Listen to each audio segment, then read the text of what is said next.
Last class we have discussed how to make equilibrium analysis of a body which is in accelerated motion.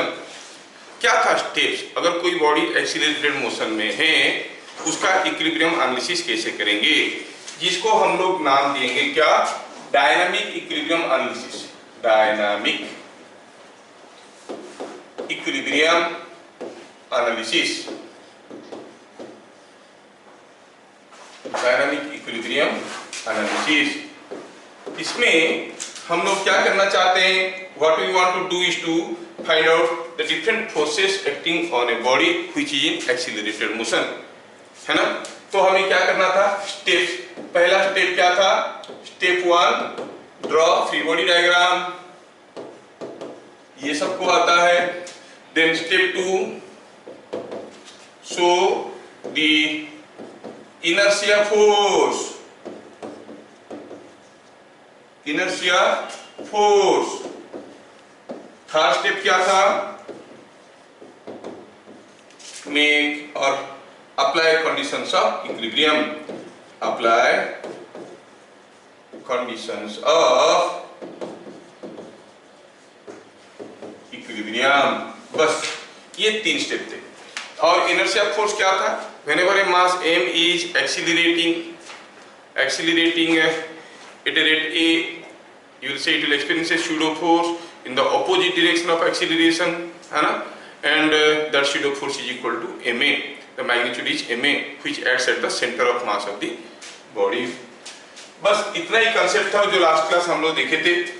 थोड़ा ज्यादा समझाने की कोशिश किए, कुछ लोग बहुत ज्यादा कंफ्यूज हो गए, कुछ लोगों को चाहिए सर जितना चाहिए उतना बताइए, ज्यादा मत बताइए। Anyway, so I summarised whatever I have explained last class, कि अगर कोई बॉडी एक्सीलरेटेड मोशन में है और उसके ऊपर क्या क्या फोर्सेस आ रहे हैं उसका इक्विलिब्रियम एनालिसिस करना चाहते हैं, ऐसा इक्विलिब्रियम एनालिसिस को कहते हैं डायनामिक इक्विलिब्रियम एनालिसिस। इससे पहले जो इक्विलिब्रियम एनालिसिस था उसको क्या कहते हैं, static equilibrium analysis. Dynamic equilibrium analysis में स्टेप्स क्या है, ड्रॉ फ्री बॉडी डायग्राम जो आपको आता है, फिर आपको स्यूडो फोर्स दिखाना है। स्यूडो फोर्स किस डायरेक्शन में होता है, it is opposite to acceleration and magnitude is ma which acts at the center of mass। then apply conditions of equilibrium। so let us work with certain numericals। I have already prepared to save your time, already time आगे हो जा चुका है, तो I can not wait for you all. आप लोग try कर सकते हो, मैं करना शुरू करूंगा। तो आज की क्लास में थोड़ा आपको कोऑपरेट करना है और डिस्कशन करना है। मैं आपको पीडीएफ भी भेज दूंगा, वीडियो भी भेज दूंगा, तो आप अगर नहीं भी लिखोगे, रफ वर्क करते चलोगे मेरे साथ तो ठीक रहेगा। लेकिन don't hesitate, don't feel reluctant to interact using your microphone. देखिए क्वेश्चन क्या दिया, क्वेश्चन में दिया है कि here is a 6 kg block, here is a 8 kg block, there are 2 forces acting on the system and obviously they will move। पूछा है find the reaction force between the blocks. पहले बताओ ये जो अरेंजमेंट है, क्या ये अरेंजमेंट रेस्ट में है कि एक्सीलरेशन में है। ऑब्वियसली इधर से ज्यादा फोर्स इधर से कम फोर्स है तो ये एक्सीलरेट करेगा। तो आप क्या कहेंगे, एक्सीलरेशन ऑफ सिस्टम कितना हो जाएगा, इधर से है 40 न्यूटन, उधर से है 12 न्यूटन, तो नेट फोर्स हो गया 40 - 12 बाय टोटल मास क्या है 6 kg plus 8 kg, net force by net mass. ठीक है, इधर 40 न्यूटन इधर 12 न्यूटन, तो नेट फोर्स हो गया 40 - 12, टोटल मास हो गया 8 kg, तो 8 + 6 तो कितना हो गया ये 28/14 is 2 metre per second square. Now you are asked to find out the reaction force between the 2 blocks. अब किसी भी ब्लॉक का एक फ्री बॉडी डायग्राम ले लो। Suppose I go for free body diagram of 8 kg। मैं 8 kg का free body diagram लेता हूँ। एट डायनामिक इक्विलिब्रियम में देखूंगा तो 8 kg के ऊपर जब मैं फ्री बॉडी डायग्राम करूंगा, what are the different forces acting on it, what are the different forces acting on it. ऐसा 2 फोर्स है जो हमें ज्यादा कुछ नहीं चाहिए, कॉल इट R1, ये 8G। और क्या है, इधर से एक फोर्स आ रहा है 12 न्यूटन का, और क्या है 6 kg, इसके ऊपर एक रिएक्शन फोर्स दे रहा है जो हमें निकालना है। 6 kg must be pushing it with what force R2, यही पता करना है। लेकिन ये पूरा कंप्लीट एनालिसिस नहीं हो पाएगा क्योंकि हम इसमें स्यूडो फोर्स को नहीं दिखाए हैं। फ्री बॉडी डायग्राम कर लिए। अब ये जो पूरा अरेंजमेंट है ये किधर को मूव कर रहा है बताओ? टुवर्ड्स राइट मूव कर रहा है कि टुवर्ड्स लेफ्ट मूव कर रहा है? It is moving towards right with an acceleration a। Yes a। तो अगर a है एक्सीलरेशन जो कि 2 है, तो इसके ऊपर जो शूडो फोर्स आएगा किधर को आएगा? Towards left. कितना मास है? 8 kg। तो कितना फोर्स आएगा? 8a। Now you see in the free body diagram I have shown the pseudo force. मैं शूडो फोर्स को भी दिखा चुका हूं। I can apply all conditions of equilibrium. तो कैसे करेंगे? Sigma fx is equal to 0 कर लो, अपना काम निकल जाएगा। Sigma fx is equal to 0 मतलब इधर का force must be equal to इधर का फोर्स। R2 है the force towards right. Force towards left क्या है? It is 12 plus 8a। a कितना था? a था 2 मीटर पर सेकंड स्क्वायर, है कि नहीं? सो इट इज 12 प्लस 8 into 2 16। कितना हो गया? 28 Newton. So the reaction force between the two blocks is 28 Newton. है कि नहीं सिंपल? ध्यान से देखो, समझो, लिखने के लिए पूरा मौका मिल जाएगा। अगर आप नहीं लिखोगे, खाली कोऑपरेट करोगे तो हम लोग ज्यादा न्यूमेरिकल कर पाएंगे। ठीक है, मैं आपको पीडीएफ भी भेज दूंगा, वीडियो भी भेज दूंगा, चिंता की कोई बात नहीं है। और जब आप घर में जाके इसको प्रैक्टिस करोगे तो क्या करोगे? मैं यहाँ पर फ्री बॉडी डायग्राम किया हूँ 8 kg का, आप 6 kg का करके करो similar analysis, you will get the reaction force. क्या ये सबको समझ में आया? Yes. ये आगे बढ़ते हैं। Next question, see this question here are 3 blocks and a force is pulling them on a smooth surface, neglect friction लिखा है। In figure shown if tension at A is 6 Newton. अब जब खींच रहे हैं तो हर जगह कुछ कुछ टेंशन है। बोला A में टेंशन है 6 न्यूटन, B में कितना टेंशन बताओ? B में टेंशन कितना है बताओ? अच्छा, जब हम इसको ऐसे खींच रहे हैं, बताओ 3 kg, 5 kg, 2 kg में से किसका एक्सीलरेशन सबसे ज्यादा होगा? सब एक साथ चलेंगे, है ना? अब जब हम इसको खींचेंगे ऑब्वियस है कि हर कोई मिलके एक साथ चलेंगे। अच्छा, इसका मतलब acceleration is same for all. तो सॉल्यूशन ऐसे करते हैं, let A is acceleration of system, कितना है मालूम नहीं है लेकिन कुछ तो है। से A is acceleration of the system, क्योंकि इधर खींच रहे हैं तो A एक्सीलरेशन में जा रहा होगा, है ना?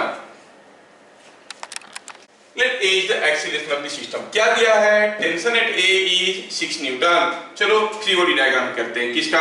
फ्री बॉडी डायग्राम ऑफ, किसका करेंगे? जिसके साथ लगा हुआ है, ये लगा हुआ है, 3 kg लगा है, 5 kg लगा है, 3 kg का कर देते हैं।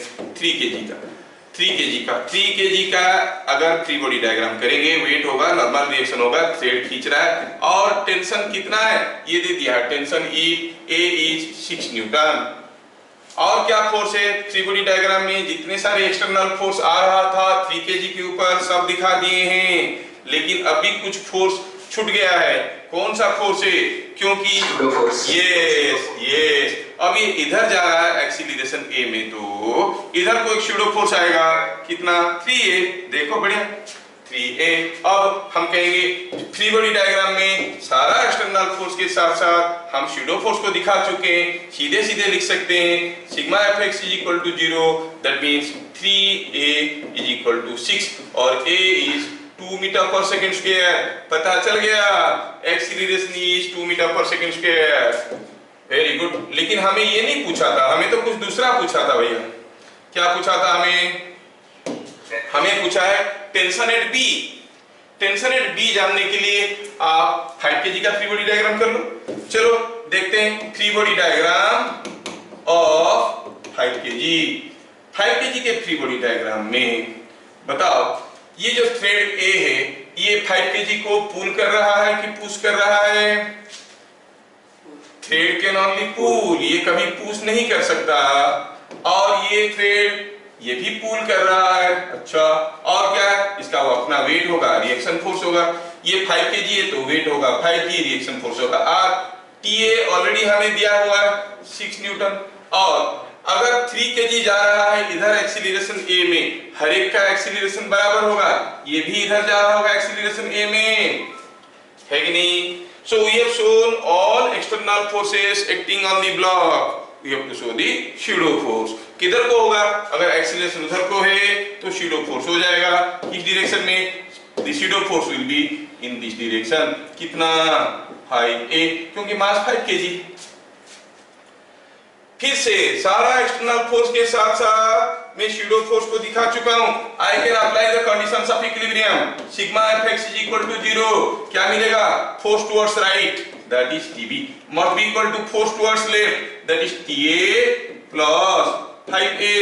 ta है 6 न्यूटन, a है 2, तो हो गया 16 न्यूटन। क्या सबको समझ में आ रहा है? Is it understood? Yes, sir. Yes. Very good. Let us go to the next question. Next question. See here. Here are two blocks hanging inside a lift, and the lift is going up with certain acceleration a. A का value दिया हुआ है 2 metre per second square. पूछा है बताओ what is tension at A, tension at B. इधर question clear? Solution करिए।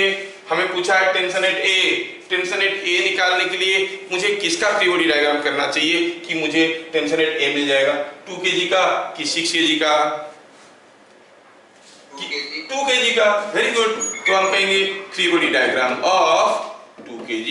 चलो ठीक है, 2 kg को देखो तो tension at A is TA, जो मालूम नहीं है, इसका वेट है 2g, और ये लिफ्ट में टंगा हुआ है और लिफ्ट ऊपर जा रहा है कितने में? 2 मीटर पर सेकंड स्क्वायर में। अच्छा, तो पक्का इसके ऊपर pseudo फोर्स आ रहा होगा। How much is the pseudo force? m into a। किस डायरेक्शन में? Opposite to acceleration. अच्छा, तो एक्सीलरेशन ऊपर की तरफ है तो pseudo फोर्स हो जाएगा m, मतलब 2 kg into a, 2a। अब ये जो एक्सटर्नल फोर्स है TA और 2g, उसके साथ साथ ये pseudo फोर्स 2a को हम दिखा चुके हैं। We can apply conditions of equilibrium. तो क्या लिखेंगे? Sigma Fy is equal to 0। Sigma Fy is equal to 0 आपको क्या देगा? हम कहेंगे upward force must be equal to downward force, है कि नहीं? Upward force must be equal to downward force अगर करेंगे तो हम कहेंगे कितना? TA is equal to 2g plus 2a। 2g तो है 20, a दिया है 2, तो हो गया 24 न्यूटन। सबको समझ में आ गया? अब बात था निकालने की, क्या? What is the tension at point B? Tension at point B निकालने के लिए फ्री बॉडी डायग्राम 6 kg का कर लेते हैं। चलो फ्री बॉडी डायग्राम 6 kg का करेंगे। Let us draw the free body diagram of 6 kg। 6 kg का फ्री बॉडी डायग्राम करेंगे तो कैसा होगा? देखो,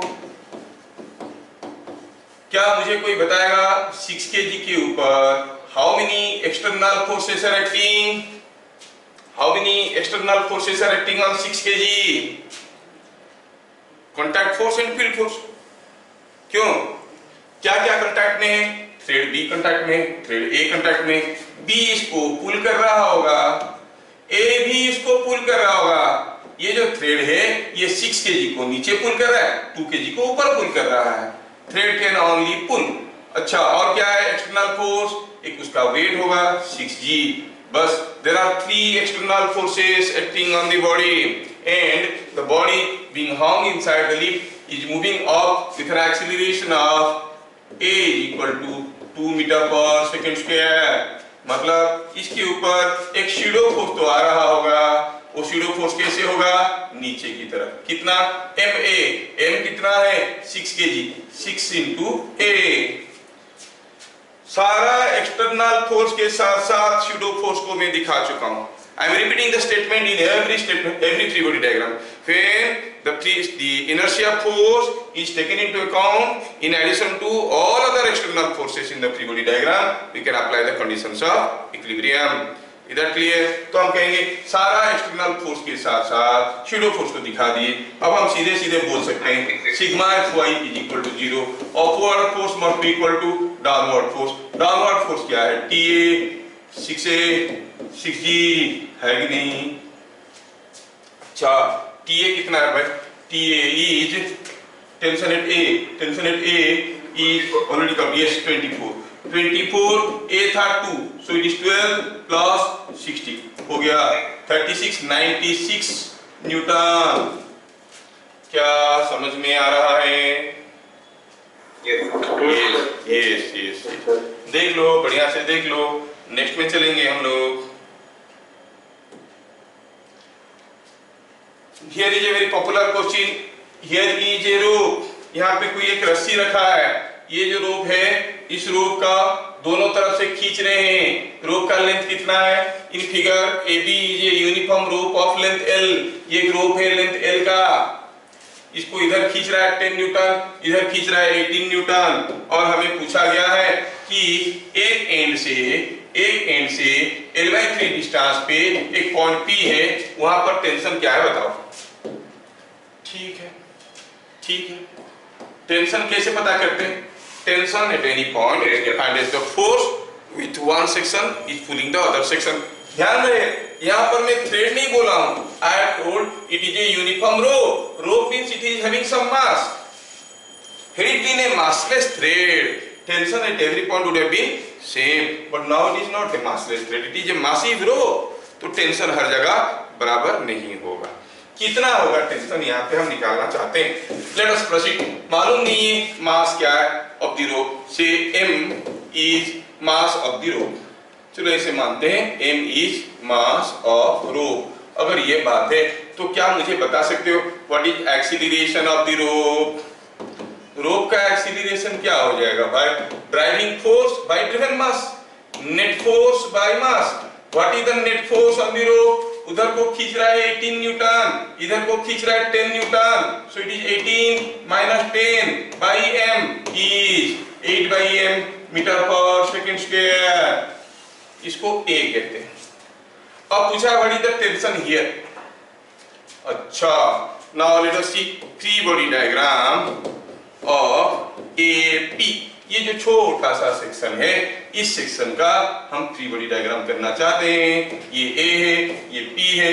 मुझे यहाँ पर टेंशन पता करना था, मैं इसको यहाँ से काट दिया।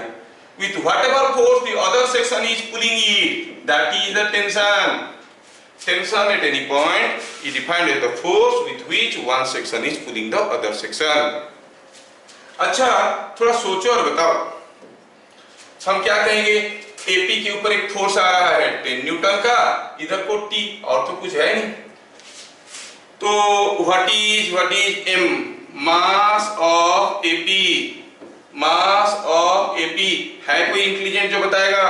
मैं पूरा रोप का मास को M लिया हूं, पूरा रोप का लेंथ L था, ये L/3 डिस्टेंस में है, तो इसका मास कितना होगा? L लेंथ का मास होता है, yes, it will be M/3। तो पता चल गया mass of the rope is M/3। अब मैं इसका फ्री बॉडी डायग्राम करना चाहता हूं। कैसे करूं? फ्री बॉडी डायग्राम में I have to show all external forces acting on it and the pseudo force. All external force मतलब दो ही तो है, एक 10 न्यूटन और एक टेंशन। और स्यूडो फोर्स कैसे होगा? The pseudo force has to be in opposite direction of acceleration. यहाँ पर 18 न्यूटन इधर को था, मतलब एक्सीलरेशन ऐसे था, तो स्यूडो फोर्स भी ऐसे ही होगा। कितना होगा? अगर इसका मास m है तो इट विल बी ma। क्या आपको समझ में आ रहा है? ये नाउ अगर हम निकालना चाहेंगे tension, I have to go for sigma fx is equal to 0। क्या दे रहा है देखो तो, उधर का फोर्स T, इधर को क्या फोर्स है? इधर को ये A छूट गया है, सॉरी ये A यहाँ से छूट गया है, ma है ना। और अभी हमें पता ये करना है कि what is the sigma fx equal to 0 equation yielding for us. T is the force in this direction. इधर को है 10 न्यूटन और m 10 प्लस ma। हाँ, यहाँ से T मिल जाएगा, लेकिन m तो मालूम नहीं। हाँ मालूम है M/3, लेकिन कैपिटल M तो दिया नहीं। Don't worry, substitute everything. 10 plus M/3 और A कितना था देखो तो, what was A? A was nothing but F net by M, 8 by M, yes, 8 by M। देखो तो M को खा गया, तो क्या मिला? 38/3 Newton. So the tension is 38/3 Newton. क्या सबको समझ में आ रहा है? ये यहाँ पे मैं आपको एक इंपॉर्टेंट चीज बताना चाहूंगा। अगर हमें निकालना होता, क्योंकि अक्सर एंट्रेंस वगैरह में आता है इसलिए मैं बोल दे रहा हूँ, tension at mid point, tension at mid point क्या होगा अगर निकालना है। सपोज कहेंगे कि कोई रोप है, इस रोप का मास कितना दिया नहीं है, इधर को फोर्स F1 है, इधर को फोर्स F2 है। यूजिंग द सेम प्रोसीजर अगर मिड पॉइंट में टेंशन निकालोगे तो मिलेगा tension is F1 plus F2/2। ये आंसर को याद रखोगे, कभी कभार काम में लग जाएगा। ठीक है, मिड पॉइंट में टेंशन क्या होगा, F1 प्लस F2/2। क्या समझ में आ रहा है? कैसे निकालें मिड पॉइंट? मतलब यहां पर m का वैल्यू m/2 लेंगे, कैपिटल M/2 लेंगे और करेंगे तो आंसर ये आएगा। जैसे कोई अगर पूछेगा इस केस में बताओ what is the tension at the mid point of the rope, what is the tension at the mid point of the rope, बताओ क्या होगा? 14 न्यूटन, 10 प्लस 18/2। ठीक है, फाइन, आगे बढ़ते हैं। सी दिस क्वेश्चन, ये क्वेश्चन काफी बार डिफरेंट एंट्रेंसेस में आ चुका है। हियर इज ए ब्लॉक, ये ब्लॉक ऑफ मास 6 kg, ये 6 kg का ब्लॉक है। इस ब्लॉक को कोई एक रोप खींच रहा है, हॉरिजॉन्टली खींच रहा है by a rope of mass 2 kg। जब हम इसको 32 न्यूटन लगा के खींच रहे हैं तो हम खींच रहे हैं रोप को, रोप खींच रहा है ब्लॉक को, और दोनों चल रहे हैं। क्वेश्चन पूछा है find with what force rope pulls the block, ये रोप इस ब्लॉक को कितने जोर से खींच रहा है। इतना सारा क्वेश्चन मैं कर चुका हूं। I let you 30 seconds to try. चलो पहले हम सोचते हैं कि ये क्वेश्चन को स्ट्राइक कैसे करेंगे। ध्यान से पढ़ो, क्या दिया है, 6 kg 2 kg है, ब्लॉक है 6 kg, रस्सी है 2 kg का, 32 न्यूटन का फोर्स खींच रहा है। पूछा है ये थ्रेड ब्लॉक को कितना जोर से खींच रहा है, वो कैसे पता चलेगा? From the three body diagram of the block. अच्छा, three body diagram of the block से पता चल जाएगा कि इसको कितने जोर से खींच रहा है। जब three body diagram of the block करेंगे उसमें सारा एक्सटर्नल फोर्स दिखाना होगा, और क्या दिखाना होगा, सूडो फोर्स। उसके लिए मुझे ब्लॉक का एक्सीलरेशन जानना जरूरी है। तो पहले चलो पता करते हैं व्हाट इज द एक्सीलरेशन।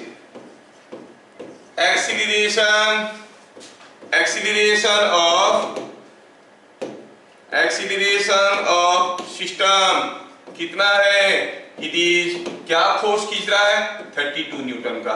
कौन मूव कर रहा है, ये दोनों। अच्छा, 6 plus 2 it is coming out to be 4 metre per second square. Simple सा है। अब हम करेंगे जो हमारा 6 kg का ब्लॉक है उसका फ्री बॉडी डायग्राम। 6 kg का ब्लॉक का फ्री बॉडी डायग्राम करेंगे तो दिखाएंगे उसका वेट, नॉर्मल रिएक्शन, ये रस्सी इसको कितना जोर से खींच रहा है ये हमें पता करना है। और ये जो ब्लॉक है ये मूव कर रहा है 4 मीटर पर सेकेंड स्क्वायर में, तो इसके ऊपर सूडो फोर्स भी तो दिखाना पड़ेगा। The pseudo force will be opposite to acceleration. कितना, m into a, m क्या है 6, a क्या है 4। अच्छा, तो in the free body diagram in addition to all external forces I have shown the pseudo force. I can apply conditions of equilibrium. Sigma fx is equal to 0. That gives you T is equal to, उधर को T है, इधर को है 6 into 4। देखो, जो लोग नहीं कर पाए उनको समझ में आया क्या? सोचना कैसा है, समझ में आ रहा है सबको? किसी को दोबारा समझ में आ गया? चलो ठीक है। Now you see, here is a mother monkey, here is a baby monkey। ये मदर मंकी बेबी मंकी को लेके चढ़ रहा है रस्सी में। The monkey of mass 5 kg, मतलब ये मदर मंकी है, मास है 5 kg, can climb the rope with acceleration 2 metre per second square. चढ़ सकता है 2 मीटर पर सेकेंड स्क्वायर में, carrying the baby of mass 2 kg। ये 2 kg का है, ये 5 kg का है, बेबी को पकड़े हुए चढ़ सकता है कितने में, 2 मीटर पर सेकेंड स्क्वायर में। बोले विदाउट बेबी, अगर बेबी नहीं रहेगा तो कितना जोर से चढ़ सकता है? कितना जोर से चढ़ सकता है पहले बताओ, 2 मीटर पर सेकेंड स्क्वायर या उससे ज्यादा या उससे कम? बताओ। ज्यादा तो पूछा है, कितना ज्यादा बताओ? बेबी को लेके 2 मीटर पर सेकेंड स्क्वायर में चढ़ रहा है, बिना बेबी का कितना जोर से चढ़ सकता है बताओ? ये निकालने के लिए दिया गया है क्वेश्चन। ठीक है, थोड़ा सा ट्राई करो, हम बताएंगे। Now see this interesting question.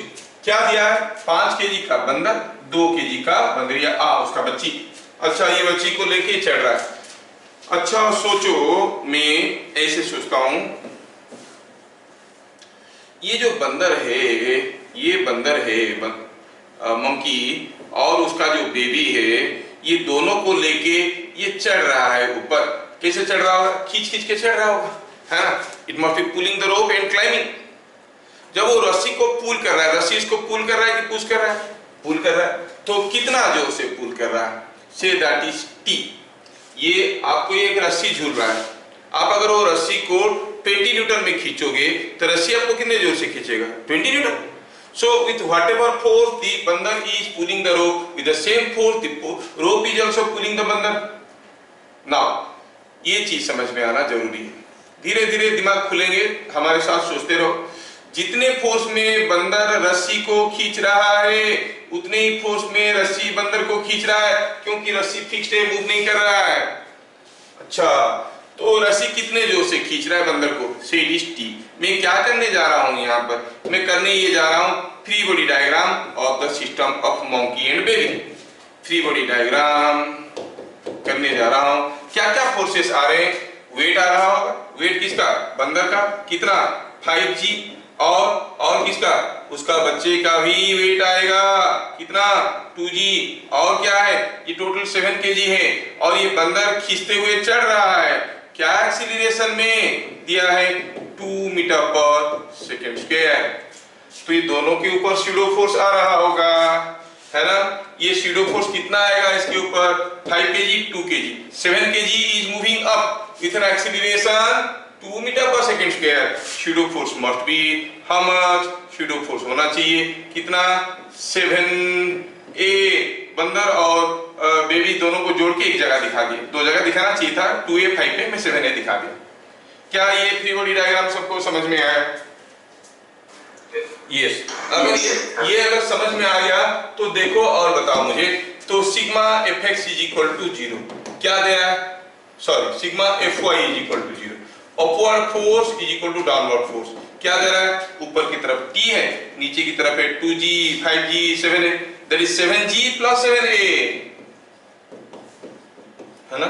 और हमें दिया गया है a का वैल्यू है 2 metre per second square. So it is 84 Newton. मतलब ये रस्सी इसको 84 न्यूटन में खींच रहा है। इसका मतलब बंदर रस्सी को कितने जोर से खींच रहा है? 84 न्यूटन में। अच्छा, ये बात है। अब बंदर जल्दी जल्दी चढ़ना चाहेगा without the baby. Without baby जब बंदर चढ़ने की कोशिश करेगा, वो क्या करेगा? जल्दी जल्दी चढ़ने के लिए अभी 84 न्यूटन में ही खींचेगा। अभी वो 84 न्यूटन में ही खींचेगा। पूछा है with what maximum acceleration he can move. Suppose अभी वो ऊपर जाने लगा एक्सीलरेशन b में। What are the other forces on the monkey? ये है उसका वेट 5g, ये है उसके ऊपर pseudo force 5b। Pseudo force is 5b। तो हम क्या कहेंगे? At dynamic equilibrium sigma fy is equal to 0। क्या है b? b is the acceleration now when there is no baby, only monkey is climbing। तो आप क्या कहोगे? upward force must be equal to downward force। downward force क्या है? 5g plus 5b। और upward force क्या है? 84। तो b का वैल्यू कितना आया देखो तो? b is acceleration 50 गया, 30/5 कितना आ गया? 6 मीटर पर सेकंड स्क्वायर। नहीं, सॉरी, गड़बड़ हो गया। कितना हो गया ये? मेरा मैथमेटिक्स थोड़ा वीक है। 84 minus 50, 34/5। 34/5 is 6.8 metre per second square. तो अब बंदर अकेले में चढ़ेगा तो कितना जल्दी चढ़ेगा? 6.8 मीटर पर सेकंड स्क्वायर में। समझ में आ रहा है? हाँ, ठीक है, बढ़िया है। आगे see this question. Now try this question again. You are given 1 minute for it. Look at this question. ये गैस बैलून ये मास को लेके ऊपर जा रहा था। क्यों? Why the balloon was moving up? Because there was some upthrust or buoyant force acting on it, है ना? अच्छा, तो सॉल्यूशन ऐसे बनाते हैं। चलो पहले पता करते हैं कि बैलून के ऊपर क्या बुआयांट फोर्स आ रहा था। ऑफ थ्रस्ट को हम बी नाम देते हैं बी, बुआयांट फोर्स बी, जो कि ऊपर की तरफ बैलून को उठा रहा है। और ये फोर्स क्या कर रहा है, एक 6 kg का मास को लेके क्या कर रहा है, ऊपर जा रहा है। एक्सीलरेशन कितने में, एक्सीलरेशन जा रहा है 2 मीटर पर सेकेंड स्क्वायर। ठीक है, तो अगर हम फ्री बॉडी डायग्राम करेंगे इसका, तो I have to show all external forces and the shadow force. Shadow force मतलब 6 into A। ठीक है, शैडो फोर्स मतलब 6 into A। Okay, 6 kg is moving up, तो हम कहेंगे sigma Fy is equal to 0। क्या देगा, upward force must be equal to downward force, that is 6g plus 6a। a का वैल्यू दिया है 2, तो 60 प्लस 12 72 न्यूटन। हाँ, अब बात हुआ ऐसे कि हमारा जो बैलून है उसके ऊपर बुआयांट फोर्स 72 न्यूटन का आ रहा है। अच्छा, तो अब अगर हम ये जो बैलून है, सॉरी, यही बैलून जब ऊपर जा रहा था 6 kg के साथ, अगर हम एक दूसरा मास जोड़ देंगे, तो कैसे जोड़ेंगे, चलो इसके ऊपर हम m मास रख देते हैं और एक मास m इसके ऊपर हम रख दिए, ये 6 kg है। Now just think, now with what acceleration it is supposed to come down, it is supposed to come down with an acceleration a is equal to 1 meter per second square। ठीक है, चलो सोचते हैं कि ये कितना होगा इसके ऊपर। How will be the free body diagram. एक तो है इसके ऊपर बुआयांट फोर्स आ रहा है, इसमें कोई बदलाव नहीं आएगा, जो हम ऑलरेडी कैलकुलेट कर चुके हैं 72 न्यूटन। और एक तो होगा वेट, कितना, ये 6 kg था, ये m kg था, तो 6 प्लस m इंटू जी टोटल वेट। और एक शैडो फोर्स भी आएगा। शैडो फोर्स किधर को आएगा, acceleration is downward, it is moving down. Shadow force आएगा अपवर्ड, तो अपवर्ड शैडो फोर्स तो कैसे आएगा, it will be like this. How much, total mass है 6 plus m that into a का वैल्यू दिया हुआ है। क्या ये थ्री बॉडी डायग्राम सबको समझ में आया। Now we can apply conditions of equilibrium. What you can say sigma Fy is equal to 0। क्या देगा, upward force B is equal to, और B प्लस अपवर्ड कौन है, ये है, ये 6 प्लस m इंटू a कितना है 1, that is equal to downward force 6 plus m into g. Downward force हो गया 6 प्लस m इंटू जी, है ना। तो हम कहेंगे इट इज, जस्ट मिनट, थोड़ा स्पेस बनाते हैं, यहाँ पर लिखने के लिए जगह नहीं बनना है, 1 मिनट थोड़ा स्पेस बनाते हैं। ये हो गया acceleration sigma Fy is equal to 0, right here, तो ये हो गया तो क्या मिल गया, ये that is equal to upward force हो गया 72 plus 6 plus m into a, downward हो गया 6 plus m into g, 6 plus m into g. आपको इसमें से m का वैल्यू पता करना है। b मालूम है, b कितना था 72, b इज 72, और ये 6 plus 6m is equal to 60 plus mg और 10m, और थोड़ा फर्दर सिंप्लीफाई करें तो ये और भी बन जाएगा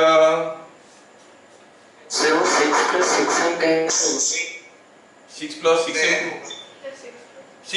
6m, ये हो गया 6 प्लस 6m,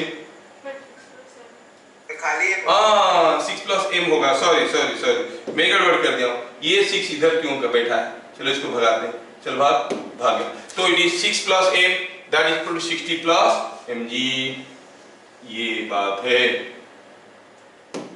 तो वैल्यू डाले तो ये है 60, इधर ले आओ, ये हो जाएगा 12 प्लस 6 इज 18, उधर ले लो 9m is equal to 18, is it coming, 9m is equal to 18, m is equal to 2 kg। क्या सबको समझ में आया? Yes sir. किसी को दोबारा चाहिए तो बोलो, बताएंगे। m must be equal to 2 kg। g का वैल्यू हम 10 ले रहे हैं, g का वैल्यू हम 10 ले रहे हैं। Hopefully you understand, because free body diagram समझ में आ गया तो फिर और इक्वेशन लिखने में क्या दिक्कत है, आप इसको कर सकते हो। देख लो बढ़िया से क्वेश्चन को, फिर आगे बढ़ेंगे अगले क्वेश्चन की तरफ। Next question, a man is standing on a weighing machine inside a lift। कोई आदमी weighing machine पे खड़ा है inside a lift and the lift is moving। When the lift moves up with some acceleration, the reading in the machine, when the lift is moving up with some acceleration, the reading in the machine is 600 Newton। When the lift comes down with same acceleration, reading in the machine is 400 Newton। What is actual weight of the man? What is actual weight of the man? सोचिए, ये question really एक important question है from school point of view. School वाले बड़े मजे लेके इस question को डालते हैं। इसमें पहले आपको एक चीज समझ में आना चाहिए जो प्रीवियसली मैं बोला था। हाँ ये बालकिशन कुछ आप आंसर बोल रहे हो क्या? How much? कितना? 500 Newton is correct, very good. कोई ना कोई तो बोल दिया कम से कम। देखो पहले हम समझ लेते हैं what it means by reading in a weighing machine when you are standing on a weighing machine. जब आप किसी एक वेइंग मशीन के ऊपर खड़े हो, वेइंग मशीन क्या रीडिंग करता है? आप कहते हो कि वो वेट रीडिंग कर रहा है। अरे उसको आपका मास कैसे पता चलेगा कि वेट रीडिंग करेगा? वो क्या देखता है? सपोज आप यहाँ पे खड़े होके एक डंडे से छत को पुश करोगे, क्या रीडिंग सेम रहेगा कि बढ़ जाएगा? बढ़ जाएगा। आपका वेट तो नहीं बढ़ा, weight is m into g, mass remain same, तो weight is m into g। तो it does not read weight, ये क्या रीड कर रहा है? आप कितने जोर से इसको प्रेस कर रहे हो। आप जितने जोर से इसको प्रेस करोगे that is the contact force. और अगर आदमी का फ्री बॉडी डायग्राम करेंगे, आदमी के ऊपर उतनी ही फोर्स आएगा। मतलब reading in the weighing machine is nothing but the normal reaction on the man. ये चीज आपको समझ में आना चाहिए। Reading in the weighing machine is nothing but the normal reaction on the man. ये चीज अगर आपको समझ में आ गया, आगे कोई दिक्कत नहीं होगा। अगर ये चीज समझ में आ गया कि reading in the weighing machine is normal reaction on the man, तो काम बन जाएगा।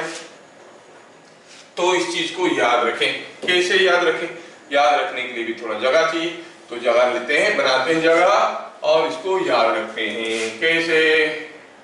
चलो ये बन गया।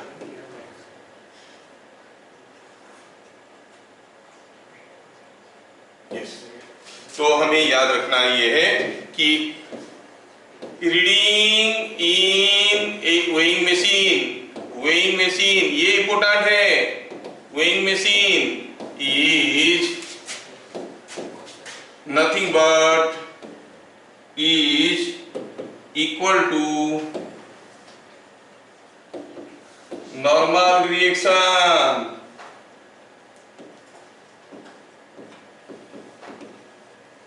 ठीक है, is equal to the normal reaction. पहला केस में, फर्स्ट केस में क्या दिया है? आदमी वेइंग मशीन के ऊपर खड़ा है और लिफ्ट ऊपर जा रहा है, कितने एक्सीलरेशन में मालूम नहीं है, तो हमें पता करना है नॉर्मल रिएक्शन, जो कि ऑलरेडी दिया हुआ है। क्या है नॉर्मल रिएक्शन? नॉर्मल रिएक्शन का आर लिखते हैं। आर नॉर्मल रिएक्शन कितना दिया है? When the lift is going up, normal reaction is 600 Newton. हाँ सर, समझ में आया। अच्छा, और क्या क्या फोर्सेस है? इसका वेट तो होगा कितना, मास मालूम नहीं है, वेट कहां से मालूम होगा? Call it mg। और क्या है? As it is moving up it must be experiencing a pseudo force ma in the downward direction. So first case में जब ये लिफ्ट मूव कर रहा था, आप क्या कहोगे?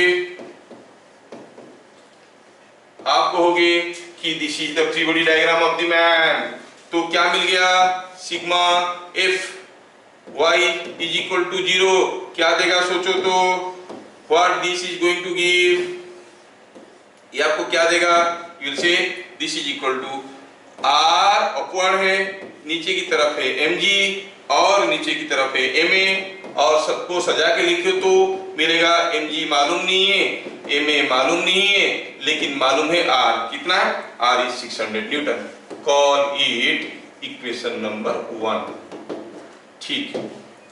When the lift is coming down with same acceleration, जब लिफ्ट नीचे आ रहा है सेम एक्सीलरेशन में, लिफ्ट नीचे आ रहा है, थोड़ा ध्यान से देखो, यही है वो आदमी, इसके ऊपर अब वेट नीचे आ रहा है, नॉर्मल रिएक्शन कुछ दूसरा आ रहा है, और एक शैडो फोर्स आ रहा होगा, क्योंकि ये नीचे आ रहा है सेम एक्सीलरेशन में, तो शैडो फोर्स ऊपर की तरफ आ रहा होगा। I am talking about the second case. Second case में हम कहेंगे R plus ma upward force is equal to mg और mg minus ma is equal to R। mg minus ma is equal to R and what is R? R is given to be 400 newtons. और क्या रखा है तो काम बन गया। देखो आपके पास दो इक्वेशन है, आपके पास दो इक्वेशन है, mg plus ma is 600, mg minus ma is 400, mg plus ma is 600, mg minus ma is 400, और आपको क्या पूछा है? What is the actual weight? मतलब mg निकालना है ना। सॉल्विंग क्या आप लोग कर सकते हो? दोनों को जोड़ दो, दोनों को जोड़ दोगे ma कैंसिल हो जाएगा, 2mg will be 1000, mg is 500 Newton. क्या सबको समझ में आया? Yes. Let us go for the next question now. देख लो, ये क्वेश्चन तो आप लोग पक्का करो। क्या दिया है देखो, एक इंक्लाइन प्लेन है, स्मूथ इंक्लाइन प्लेन है, हाँ, एक 6 kg का ब्लॉक है, 2 kg का ब्लॉक है, थ्रेड में बांध दिए छोड़ दिए तो फिसलने लगेगा, कुछ एक्सीलरेशन में फिसलने लगेगा। हमारा क्वेश्चन है what is the tension in the thread? What is the tension in the thread? क्या आप में से कोई बताएगा what is the tension in the thread? कोशिश किया जाए। चलिए मैं बताता हूं। अब ये दोनों पास, अब जानते हो ये क्लू है कि कोई अगर एक ब्लॉक को किसी एक इंक्लाइन प्लेन पे छोड़ देंगे, सपोज ये एंगल थीटा है, ये ब्लॉक m है, m का अपना एक वेट है ना, आपको मालूम है कि m का अपना एक वेट है जो कि डाउनवर्ड है, और ये जो वेट है इस वेट का एक कंपोनेंट है, कैसा है? अलोंग द प्लेन डाउनवर्ड है, और वो एक्सीलरेशन कितना है वो कंपोनेंट? mg sin theta. क्या यहां तक सबको मालूम है? यस। तो अगर ये फिसलेगा, अगर ये फिसलेगा तो क्या एक्सीलरेशन में फिसलेगा? द फिसलिंग force mg sin theta by mass, that is g sin theta. समझ में आया क्या?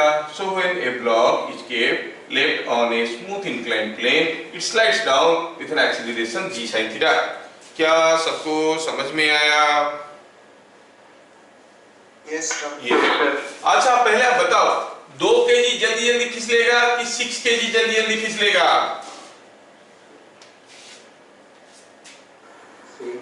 सेम एक्सीलरेशन में दोनों फिसलेंगे।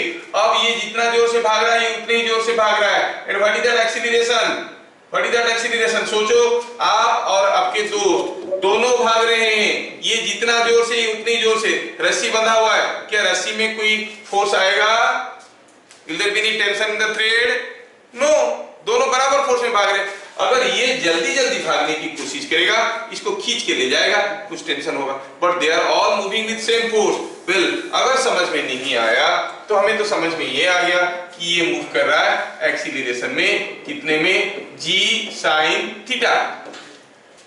ठीक है, ये हमारा क्लू है जो हमारे पास जानकारी बैकग्राउंड में है। If you go to the solution of this, कैसे लिखेंगे? सॉल्यूशन में लिखेंगे थ्री बॉडी डायग्राम और 6 kg भैया ऐसे बैठे थे, इसके ऊपर एक टेंशन है जो हमें पता करना है, और इसके ऊपर एक फोर्स है इधर को, कितना? 6g sin थीटा, और क्या है? ये मूव कर रहे हैं एक्सीलरेशन a में, एक शैडो फोर्स आ रहा होगा 6 into a, और क्या है? एक रिएक्शन फोर्स, इधर भी एक वेट का कंपोनेंट आ रहा होगा 6g cos थीटा, और एक रिएक्शन फोर्स आ रहा होगा। हम बताए थे weight mg can be written as mg sin theta and mg cos theta, and there is a reaction force r. If I choose my y axis and x axis like this, तो आप क्या कहोगे sigma fx is equal to 0, sigma fy is equal to 0। Sir ये तो slide कर रहा है, rest में नहीं है, एक्सीलरेट कर रहा है, ऐसे कैसे कर सकते हैं? तो क्या हुआ, हम तो फ्री बॉडी डायग्राम में सारा एक्सटर्नल फोर्स के साथ साथ अपना शूडो फोर्स को भी दिखा चुके हैं। एक बार आप शूडो फोर्स को दिखा दिए मतलब आप कंडीशंस ऑफ इक्विलिब्रियम अप्लाई कर सकते हो। ऐसा है क्या? तब तो हो गया काम। देखो अब हम कहेंगे sigma fx is equal to 0, sigma fy is equal to 0 apply करेंगे और निकालने की कोशिश करेंगे T। मुझे पूछा गया है force tension in the thread, क्या कोई मुझे बताएगा मैं कौन सा इक्विलिब्रियम इक्वेशन लूं? Sigma fx is equal to 0 और sigma fy is equal to 0, मुझे T निकालना है। सिग्मा fx ये x एक्सिस है, ये y एक्सिस है, तो हम कहेंगे sigma fx is equal to 0 क्या दे रहा है? t plus 6a, t plus 6a is equal to नीचे की तरफ 6g साइन थीटा। अच्छा a कितना था? a कितना है? g sine theta. Any mass left on an inclined plane will slide down with an acceleration g sine theta. तो देखो तो इधर भी 6g साइन थीटा, इधर भी 6g साइन थीटा, दोनों कैंसिल हो गए, तो t का वैल्यू क्या मिलेगा? 0। There is no tension. समझ में आया? There will no tension in the thread, क्योंकि दोनों बराबर एक्सीलरेशन में भाग रहे हैं, इसलिए कोई टेंशन नहीं है ना? अच्छा, there is no tension in the thread. क्या ये चीज सबको समझ में आया? Yes sir. ठीक, next question. Yes sir.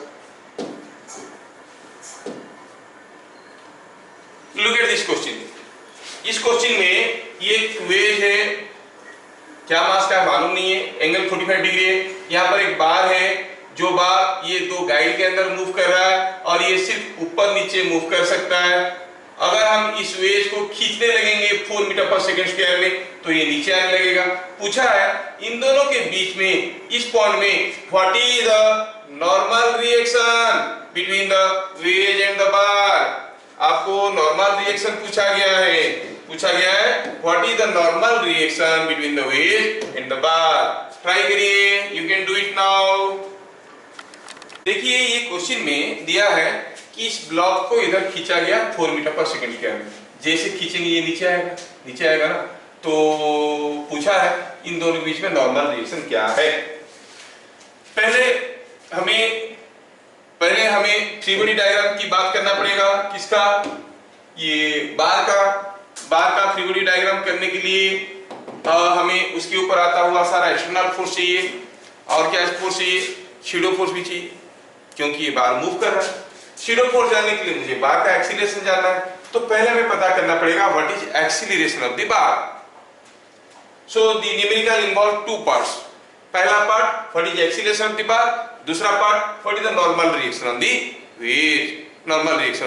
Veg. थोड़ा ध्यान से देखिए, finding acceleration of bar.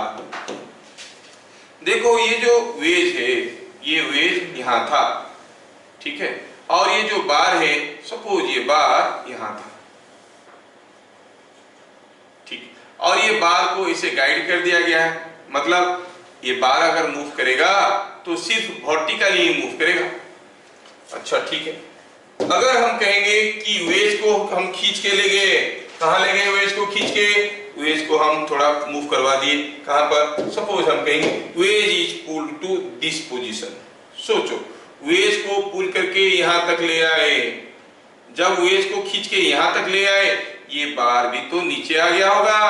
Are you getting? बार तब तक नीचे आ गया होगा। तो जब तक वेज गया डिस्टेंस x, बार गया डिस्टेंस y, बार कितना गया है डिस्टेंस y। क्या आपको समझ में आ रहा है? जब ये वेज इधर गया x, तब तक ये बार नीचे आया y। ये x जाता है, ये y जाता है। x और y में क्या रिलेशन है? देखो तो x और y में क्या रिलेशन है? ये एंगल 45 डिग्री है, ये y है, ये x है। What is tan 45? tan 45 is y by x and that is 1, मतलब y is equal to x। कहने का मतलब है ये वेज जितने जोर से भागेगा, जितना दूर जाएगा, ये उतना ही नीचे आएगा, क्योंकि एंगल 45 डिग्री दिया है।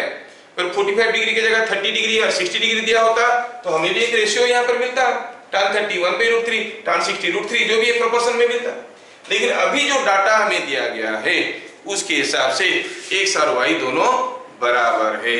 मतलब जितना दूर जाता है किसी भी समय में t सेकेंड में, ये वेज जितना जाएगा बार उतना आएगा। क्या मतलब है? किसका एक्सीलरेशन ज्यादा है, वेज का कि बार का? ये जितना दूर जा रहा है वो भी उतने ही दूर जा रहा है। किसका एक्सीलरेशन ज्यादा है? ऑब्वियसली दोनों का एक्सीलरेशन बराबर है। ये जितना जा रहा है वो भी उतना आ रहा है। ये जब तक x डिस्टेंस गया ये भी y डिस्टेंस गया और x और y बराबर है, मतलब दोनों का एक्सीलरेशन बराबर है। समझ में आया क्या? तो इससे हमें क्या समझ में आया? हम लिखेंगे 10 acceleration of bar each bar is same as acceleration of wave, that is 4 meter per second square। हाँ, एक्सीलरेशन मिल गया। तो हमें पता करना था पहले एक्सीलरेशन ऑफ द बार, तो हम एक्सीलरेशन ऑफ द बार पहले निकाल दिए, है ना? एक्सीलरेशन ऑफ द बार हमें मिल गया। अब हमें पता करना है नॉर्मल रिएक्शन। ठीक है, नॉर्मल रिएक्शन पता करना है। चलो थोड़ा कोशिश करते हैं, नॉर्मल रिएक्शन ऑन दी बार पता करने की कोशिश करते हैं। ओके, ये जो बार है, बार के ऊपर अगर हम फ्री बॉडी डायग्राम देखेंगे, बार देखो तो कैसा है, ऐसा है। कितना केजी का मास है? 4 केजी का मास है। ठीक है, बार का मास है 4 केजी। ये एक्सीलरेशन है 4 मीटर पर सेकंड स्क्वायर में जा रहा है, बार नीचे आ रहा है 4 मीटर पर सेकंड स्क्वायर में। थोड़ा आपको कंफ्यूजन ना हो जाए, टू अवॉइड दैट मैं थोड़ा सा वैल्यू में चेंज करना चाहता हूं, नहीं तो बाद में आपको समझने में थोड़ा दिक्कत हो सकता है। तो लेट मी राइट, ये जो 4 केजी लिखा था, इस 4 केजी को मैं क्या करता हूँ 5 केजी कर देता हूँ। There not should not be confusion, क्योंकि ये एक्सीलरेशन भी है, ये है, दोनों बराबर है, तो that may lead to a confusion. से ये बार का मास है 5 केजी। हाँ, तो 5 केजी का बार है जो नीचे आ रहा है कुछ एक्सीलरेशन में, और एक्सीलरेशन कितना है 4 है। चलो बार का फ्री बॉडी डायग्राम देखते हैं। क्या क्या वेट है? आप कहोगे इसका वेट में एक वेट है 5g, हाँ है, और क्या है नीचे आ रहा है तो एक स्यूडो फोर्स आ रहा होगा, कितना 5a, और क्या, और एक नॉर्मल रिएक्शन हो। नॉर्मल रिएक्शन मतलब नॉर्मल टू दिस। क्या आप में से कोई मुझे बताएगा ये नॉर्मल रिएक्शन यहाँ पर कितना एंगल कर रहा होगा? See this figure, incline plane है, बार ऐसा है, यस, और ये नॉर्मल रिएक्शन यहाँ पर कितना एंगल कर रहा है? कितना होगा? अगर ये 45 है तो ये भी 45 भी होगा। ठीक है, ये भी आपको समझ में आ गया। इतना सारा चीज समझने आने के बाद हम कहेंगे फ्री बॉडी डायग्राम में सारा एक्सटर्नल फोर्स के साथ साथ हम स्यूडो फोर्स को दिखा चुके हैं। हम कहेंगे sigma Fy is equal to 0, मतलब upward force is equal to downward force. Upward force क्या है? 5a, और क्या है? r, नहीं, r का कंपोनेंट कितना है? r का कंपोनेंट r cos 45, ऊपर की तरफ r का कंपोनेंट इस डायरेक्शन में कितना है? r cos 45। डाउनवर्ड कितना है?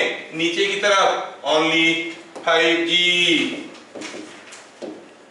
है ना?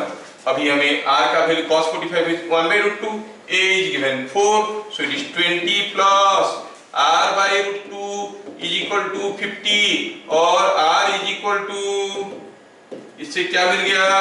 r is equal to 30√2 Newton. So the reaction force between the wedge and the block is 30√2 Newton. क्या थोड़ा डिफिकल्ट है, एक दिन में इतने सारा चीज हजम नहीं होता है, लेकिन अगर आप जाके इसको दोबारा सारा क्वेश्चन एक बार करोगे तो पक्का आपसे बन जाएगा। ठीक है, क्या ये सारा चीज आपको अभी समझ में आ रहा है? हो सकता है you are not able to retain in your mind, क्योंकि इतने सारा क्वेश्चन करवा रहा हूं, लेकिन ये सारा क्वेश्चन को दोबारा अगर आप वीडियो को देखोगे और करोगे तो पक्का समझ में आएगा। ठीक है, तो चलिए आज की क्लास इतने ही करते हैं। Will see it again next class, फिर मिलेंगे, तब तक के लिए जय Hind. Watch the video and पक्का मेक प्रॉपर नोट्स, सारा न्यूमेरिकल को दोबारा करो। ठीक है, ऑल द बेस्ट।